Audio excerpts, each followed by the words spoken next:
Good morning, everybody. Sports, a presentation of the Chuck Edwards Sportscaster Club. Over the weekend, the Oklahoma Coaches Association held their annual Hall of Fame induction. One of the 13 inducted was Rick Wilson, current Tologa girls basketball coach and former head coach at Elk City, Weatherford, Sealing, and Hydro Weekly. Wilson has 25 trips to the state tournament in his 49-year career, the most in Oklahoma girls basketball, and 7 state championships. Also a part of the 2026 class was former OU head coach Barry Switzer. Today begins the Oklahoma Coaches Association's week of all-state events. On the schedule today is the all-state golf tournament, swimming meet, and volleyball match. The golf tournament is being held at Kickingbird Golf Course in Edmond. Playing for the West girls is Cordell's Jamie Brown and Bentley Whitson from Corn Bible Academy. On the boys team is Sayers Rocky Willis. The all-state volleyball match will be played inside Hamilton Fieldhouse on the campus of UCO. On the Small West team is Kate Stewart from Corn Bible. Coaching the Small West is Canute head coach Jamie Cook.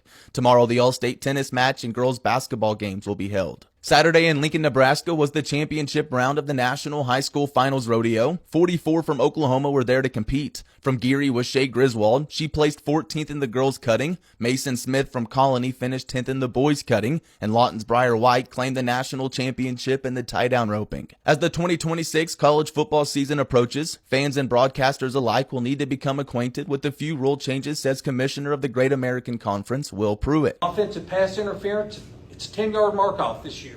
It's not 15. Targeting, this is a big one. I really like this as someone that was on the rules committee when targeting came in. We talked about this ever since the rule came into effect, and I'm glad that we're finally to this point. Targeting is for the current game only, disqualification. There's no carryover on that first targeting of the year. If you have targeting in the second half of a game, you're disqualified for the remainder of that game. It does not carry over to the next game. If you have a second targeting during the season, that's when we start having some carryovers. Pruitt says coaches' challenges will increase to a third possible challenge if either of the first 2 challenges were successful during a game. As for your SWOSU Bulldogs, third-year head coach Andrew Rice says the quarterback position will be different this year after the graduation of MJ Rivers. My challenge is to find who it's going to be. We are really lucky. We've got 4 guys that we feel like can go out there and start football games. And what is great about all of them, their number one attribute with all 4 of them is how competitive they are.